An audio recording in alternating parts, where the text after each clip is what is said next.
I have a question for you. For those who are into agritourism, how are you faring in this time and age? How's the business going? Are there still a lot of tourists coming over, especially with the Middle East conflict? Or are you struggling in some way? Do you need more tourists? So I'm talking about farmers, business owners who are into agri-tourism. Not tourism, but agri.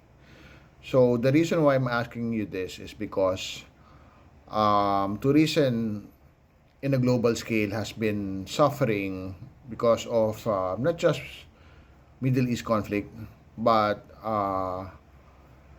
global economic downturn in some way. Now, there are some countries where tourism is still high, like Japan, Spain, just to name a few. But for sub-Saharan Africa, the main agritourism is the Sahara. I'm sorry, the savannah, or the what do you call this? The where the animals at, right? The savannah, or where the giraffes, rhino, lions, cheetah are in. So um, we do have plans if ever there's a rise again with agritourism, but we will add in climate smart agriculture to go along with agritourism.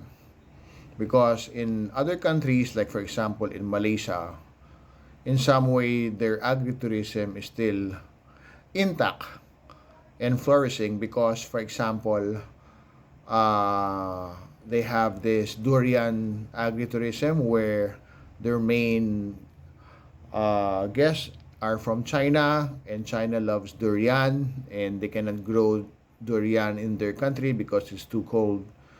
So they get a lot of Chinese visitors, and you know how big the Chinese population is.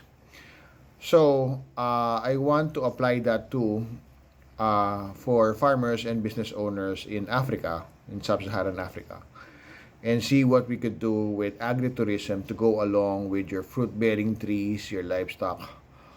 So please do advise me, and let's talk about details on how do we proceed with agritourism in sub-Saharan Africa.